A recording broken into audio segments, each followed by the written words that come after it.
नमस्ते, आपके साथ मैं हूं जयप्रकाश शर्मा और आप देख रहे हैं हमारा खास कार्यक्रम रणभूमि।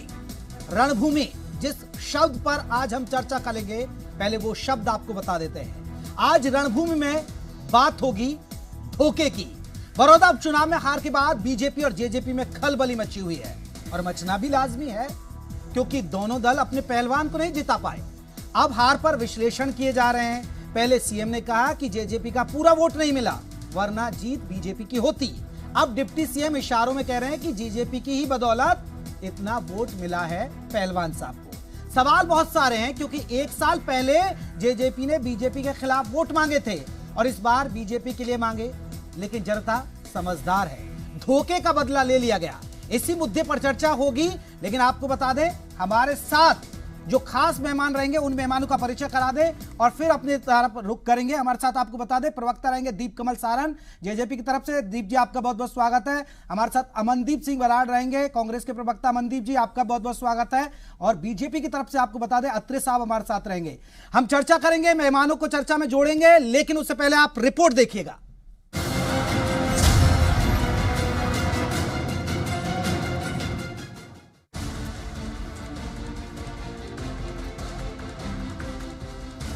बड़ौदा की हार पर सीएम का विश्लेषण। पूरा मिलता तो हमारे वोट 80,000 के आसपास हो जाते, 70-75,000 के आसपास हो जाते। गठबंधन की हार पर डिप्टी सीएम का विश्लेषण। दोनों संगठनों के कार्यकर्ताओं ने मिलकर 50,000 से ज्यादा वोट बड़ौदा कॉन्स्टिट्यूएंसी में लिए हैं। ये जनता का प्यार है। हार का ठीकरा एक दूसरे पर फोड़ने की तैयारी।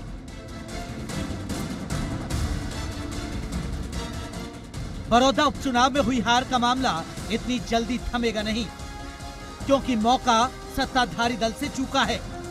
पहले सीएम मनोहर लाल का विश्लेषण आया कि जेजेपी के पूरे वोट नहीं मिले, यानी इशारा साफ था कि जेजेपी का पूरा साथ चुनाव में नहीं मिला। नहीं, तो पूरा मिलता तो हमारे वोट 80,000 के आसपास हो जाते, 70-75,000 के आसपास हो जाते। तो स्वाभाविक है कि जब थोड़ी बहुत पोलराइजेशन होती है तो वोट इधर से उधर जाते हैं, क्योंकि अब एक पार्टी जिनको पूरे वोट मिलते हैं बाद में उनके कहने पर सब ट्रांसफर होते हैं। ऐसा कभी भी नहीं होता, ना किसी कैंडिडेट के कहने पर होते हैं, ना पार्टी के कहने पर होते हैं। कुछ लाभ जरूर मिलता है। पिछली बार हमको 37,000 वोट मिले थे, इस बार 50-55,000 मिले हैं। आखिर दूसरी पार्टियों के जो वोट है वो वापस आए। सवाल जेजेपी पर उठे तो डिप्टी सीएम सामने आए और उन्होंने भी इशारों में कह दिया कि बीजेपी उम्मीदवार को जो वोट मिले वो जेजेपी की बदौलत ही मिले हैं। अच्छा चुनाव रहा। बधाई देता हूँ इंदुराज को, जनमत उनके पक्ष में। फिर योगेश्वर ने बहुत अच्छी लड़ाई लड़ी है। दोनों संगठनों के कार्यकर्ताओं ने मिलकर 50,000 से ज्यादा वोट बड़ौदा कॉन्स्टिट्यूएंसी में लिए हैं। ये जनता का प्यार है। लेकिन इशारों में डिप्टी सीएम ने कांग्रेस पर भी तंज कस दिया। मैं तो गणित नहीं समझा। 31 विधायक विधानसभा चुनाव के बाद कांग्रेस के, आज भी 31 विधायक हैं, तो सरकार हिलेगी कैसे? सरकार हिलाने के लिए तो 46 का आंकड़ा भी चाहिए। हालांकि गठबंधन की हार पर अब विपक्ष चुटकी ले रहा है। बड़ौदा उपचुनाव की हार अब तकरार में बदलती दिख रही है। ये हार अब सवाल उठा रही है, क्या जनता गठबंधन से खुश नहीं है? क्या जिस बीजेपी के खिलाफ जेजेपी ने वोट लिए, अब उसका जनता ने बदला लिया है? कुलवीर दीवान, जी मीडिया, चंडीगढ़। तो चलिए अपने मेहमानों का रुख कर लेते हैं। हमारे साथ 3 खास मेहमान जुड़े हुए हैं। अत्रे साहब, चर्चा की शुरुआत आपसे करना चाहूंगा। अत्रे साहब, मानते हैं कि अगर बड़ौदा में जेजेपी का वोट आ जाता ठीक ठाक तो पहलवान पास हो जाते? जयप्रकाश, पहले ये ठीक ठाक जो आपने शब्द बोला, मैं आपसे जानना चाहूंगा कि इसकी परिभाषा क्या है?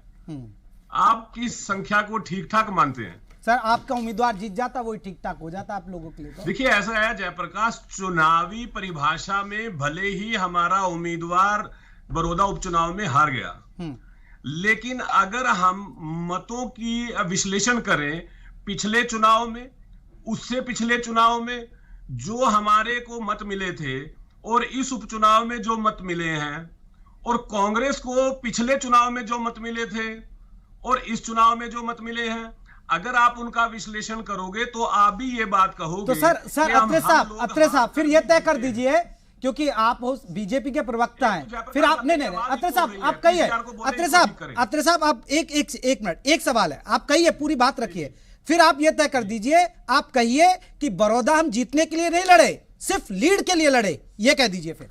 देखिए जयप्रकाश, ऐसा है, चुनाव लड़ा जाता है जीत के लिए, लेकिन मैंने आपके सवाल का जवाब देते हुए यह कहा, जिस तरह से कांग्रेस ने वहां पे कृषि बिलों के एक प्रोपेगेंडा रचा, किसान को भ्रमित करने की कोशिश की, जिस तरह से कांग्रेस ने वहां पे जातिवाद की राजनीति करने की कोशिश की, जिस तरह से कांग्रेस के नेताओं ने उलझुल बयान दिए और इस तरह का प्रचार करना शुरू किया कि किसान बहुत गुस्से में है, किसान विरोध कर रहा है। अगर ऐसा होता तो हमारे मत पहले से कम होने चाहिए थे। पिछले विधानसभा चुनाव में हमें 37,000 मत मिलते हैं, इस चुनाव में हम 50,000 से ज्यादा मत ले जाते हैं, तो क्या यह बात साबित नहीं करता? हम ये बात मानते हैं कि हमने चुनाव हम हारे, लेकिन इस हार में भी अपने मतों को अगर हम देखते हैं तो हम पाते हैं कि हमारे उम्मीदवार ने बहुत बेहतर प्रदर्शन किया, पहले से बढ़ा के हम मत लेके आए, पार्टी का प्रदर्शन अच्छा हुआ, पार्टी के नेताओं और कार्यकर्ताओं की मेहनत का परिणाम यह हुआ कि हमारे मत बढ़ के आए। मैं केवल इतना कह रहा हूं, क्योंकि जिस तरह का प्रोपेगेंडा किया जा रहा था, जिस तरह से विकास बनाम कास्टिज्म, विकास बनाम झूठ, जिस तरह से ये इस तरह का प्रचार हो रहा था, वहां पे बड़ौदा की जनता ने विकास को भी तरजीह दी है। लेकिन हमने चुनाव हारा, इस बात से मैं इनकार नहीं कर रहा हूं जयप्रकाश, मैं केवल इतना कह रहा हूं कि मुझे कुछ सवाल आपसे भी अब तो दिल बहलाने के लिए ख्याल गालिब काफी है, वही वाला आप पर अब यहाँ सूट कर रहा है। ठीक है, अब दिल बहला लेते हैं कि भाई हम लीड कर गए। नहीं, मैं मानता हूँ, गम है अत्रे साहब, गम है, ये बड़ा गम है और बड़ा झटका है बीजेपी के लिए। एक डायलॉग याद आ रहा है फिल्म का, वो विशेष तौर पर, हालांकि वो होना तो चाहिए कांग्रेस के लिए, लेकिन मेरा दिल मेरे लिए मार दीजिए सर।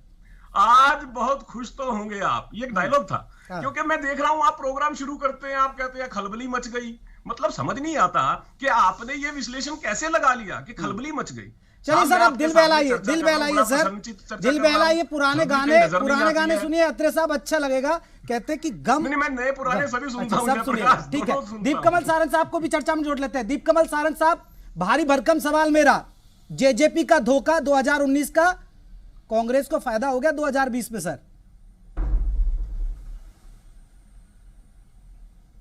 जयप्रकाश, मैं इसी पे आपसे सवाल करना चाह रहा था कि आपने पहले भी शुरुआत में ये बात कही कि धोखे का बदला ले लिया, धोखा आपकी रिपोर्ट में भी था, आपके सवाल में भी है सर। थोड़ा दोहरा लीजिए इसको। रणभूमि की आज की थीम यही है सर, धोखा।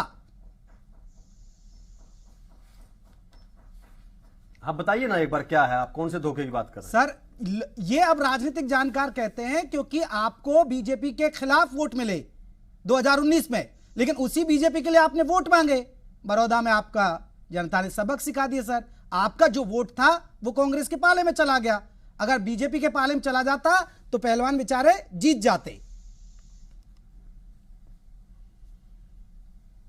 नहीं, आपका जो अब बाद का हिस्सा है वो तो एक महत्वपूर्ण बात है, उस पर तो आज के दिन चर्चा ठीक बनती है, लेकिन सरकार बनने के 1 साल बाद भी आप अक्टूबर 2019 में अटके हुए हैं। तो प्रवीण अत्रे जी ठीक कह रहे थे कि फिर वो दिल बहलाने के लिए, चाहे आप गालिब ख्याल अच्छा ये कह लीजिए या फिर आप खुश तो बहुत होंगे ये डायलॉग लगा लीजिए। हरियाणा की राजनीति आगे बढ़ रही है, विकास हो रहा है, काम हो रहे हैं, लोगों के जनादेश के हिसाब से एक सरकार बनी हुई है, उस पर उसके विश्लेषण की बजाय आप 1 साल पीछे की बात के धोखे को आज चर्चा कर रहे हैं अपने रणभूमि में, उसको आप आधार बना रहे हैं। क्या हरियाणा की जनता का ये जनादेश नहीं था? सर विपक्ष भी कह रही है, सर विपक्ष भी कह रही है, मैं अकेला सवाल नहीं उठा रहा हूं सर, हम भी जनता के अंदर के मुद्दों को ही आपका अपना सवाल बना लेते सर, हम नहीं कह रहे। अभी देखिए, अभी कहेंगे बराड़ साहब, लेकिन हमारे पास भी सवाल वही होते हैं ना सर, जो चर्चाएं होती हैं, जो ग्राउंड जीरो पे बातें होती है सर, वही हमारे सवाल होते हैं, वही हम आपसे पूछते हैं। आप इनेलो प्रवक्ता को पॉइंट्स दे रहे हैं क्या उनको? नहीं, हमारे लिए सवाल और इनेलो के लिए पॉइंट्स हेल्प कर रहे हैं आप उनकी? आप कह रहे हैं, आपने कहा कि अभी कहेंगे वो। नहीं बराड़, ये तो सर हुआ नहीं। नहीं, क्या आप पर आरोप नहीं लगे? नहीं, चलिए दीप कमल जी, क्या आपने नहीं चर्चा सुनी कहीं? नहीं, क्या चर्चा नहीं सुनी दीप कमल सारन जी आपने? आप बता दीजिए, अगर नहीं है तो मैं ये धोखा शब्द हटा देता हूं अपनी डिबेट से। अगर आपने विपक्ष की तरफ से बात नहीं सुनी तो सर मैं ये शब्द हटा लेता हूं। मैं ये कह रहा हूं कि देखिए, विपक्ष तो पता नहीं क्या कहेगा। मैं आज के दिन बैठकर किसी दूसरी पार्टी के नेता को बलात्कारी, भ्रष्टाचारी या कुछ कह दूं तो आप अपनी डिबेट में उसको शामिल कर लेंगे कि वो बलात्कारी है? विपक्ष के राजनीतिक लोग तो छिटाकशी करेंगे ही ना, उनको जो कहले से दिन बहला लेता है वो कह लेते हैं, लेकिन हमें तो निष्पक्ष रहना पड़ेगा, उसको जांचना पड़ेगा ना पहले। अगर गठबंधन हुआ है, पोस्ट पोल अलायंस हुआ है, तो ये हमारे संविधान के तहत है, हर राज्य में हुआ है, हर पार्टी ने किए हैं। क्या वो सब धोखे थे? हमेशा धोखा हुआ है। अगर 60 सालों में हर पार्टी ने हर राज्य में धोखे किए हैं तो सर क्या चूक हो गई दीप कमल जी? अगर ये धोखा नहीं था, क्या चूक हो गई? कहां चूक हुई कि आपका जो काफी हद तक जो वोटर है वो बीजेपी के साथ नहीं आया? हाँ, मैं अब मैं वही कह रहा हूं, इस पर हम चर्चा आज के दिन करें तो अच्छा लगेगा। मैं दूसरे एक पहलू है कि एक तो ये संतोषजनक किस लिए है गठबंधन सरकार के लिए, वो मैं आपको बता देता हूं। देखिए 41% वोट मिला है, 41% जो अलायंस के जो कैंडिडेट थे उनको। मेरे सामने जो डाटा और मेरी ही किताब में से है जयप्रकाश, 1977 के बाद सिर्फ एक चुनाव ऐसा हुआ है जिसमें सरकार को 41% से ज्यादा वोट मिले हों, वो था 2005 में कांग्रेस को 42%। बाकी की सरकारों के वोट मैं आपको बता देता हूं।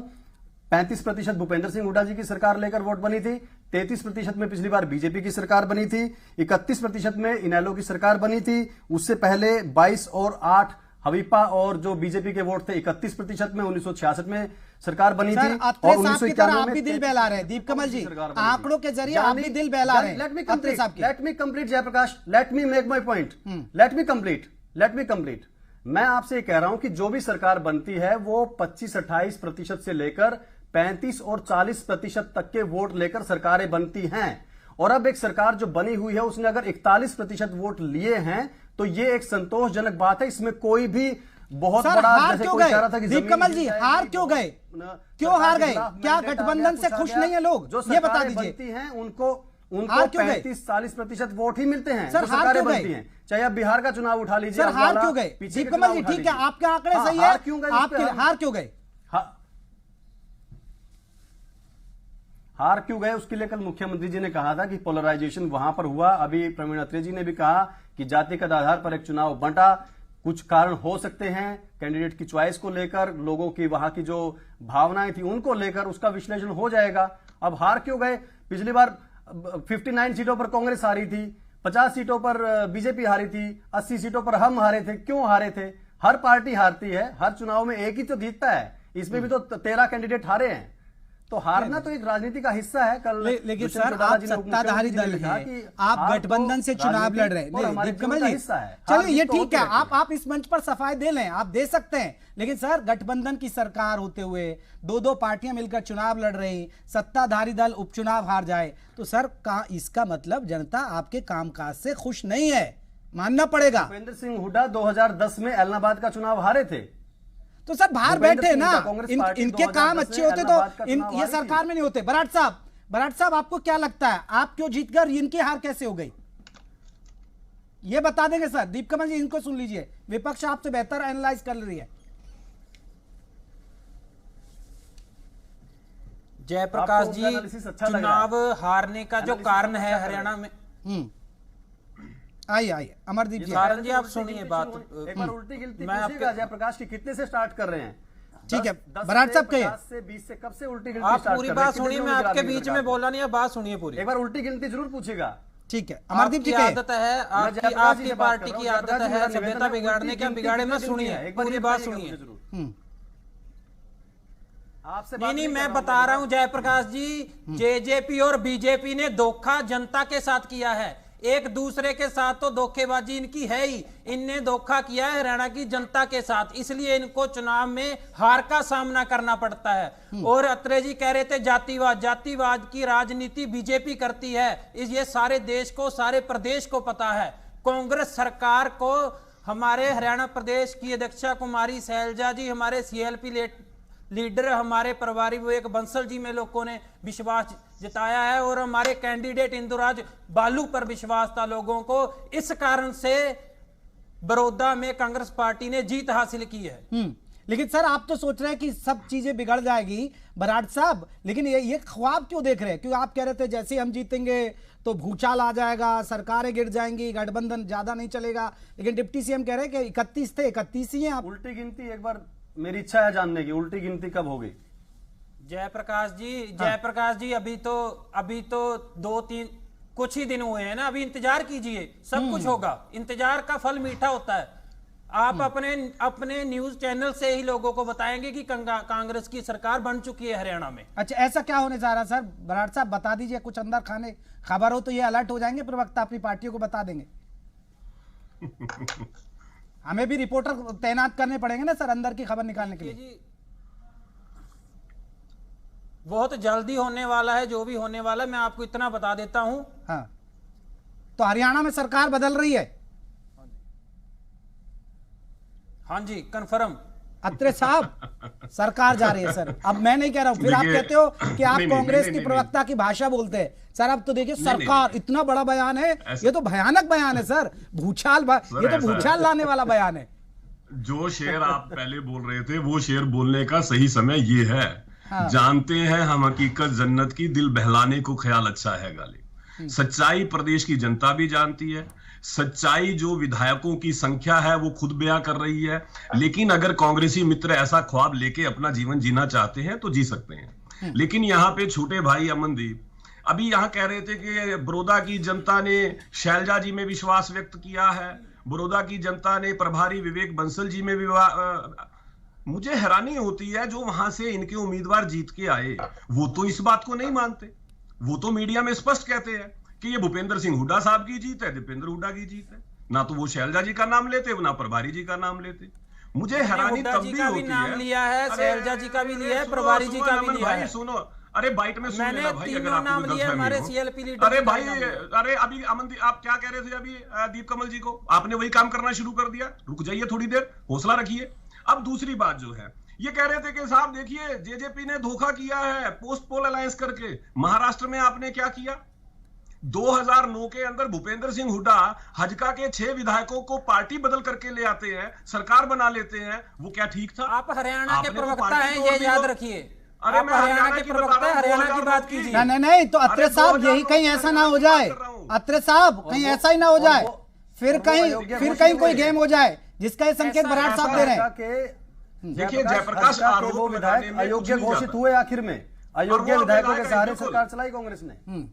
और यहाँ पे जयप्रकाश हो क्या रहा है? हालांकि दीप कमल ने 2005 का आंकड़ा बताया, जिस वक्त 42% बड़ौदा से मिलता है, आज 41.5% मिलता है। 2005 का चुनाव देखिए अत्रे साहब, इस चुनाव में आपको फेलियर मानना पड़ेगा। आपको अपनी गठबंधन सरकार का फेलियर मानना पड़ेगा। या तो आपने बड़ौदा में काम नहीं किया सर। जिस भूपेंद्र हुड्डा के गढ़ को आप लोकसभा चुनाव में हरा देते हैं, रोहतक में आप उनको हरा देते हैं, सोनीपत में हरा देते हैं, एक विधानसभा का उपचुनाव नहीं जीतते, तो आप कह दीजिए कि आपका गठबंधन फेल, आपके सीएम साहब फेल, आपके अध्यक्ष साहब फेल, सिर्फ मोदी का चेहरा इसलिए बच गए आप।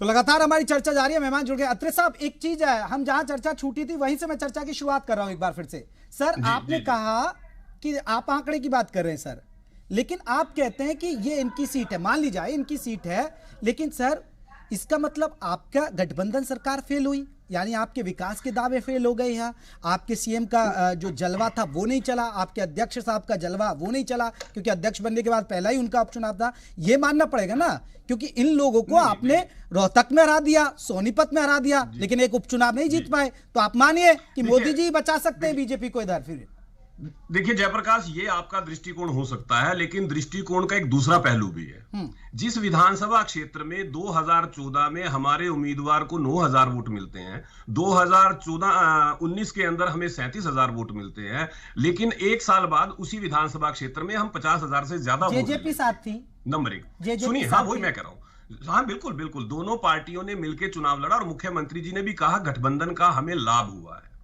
अब विश्लेषण का तरीका यह भी है।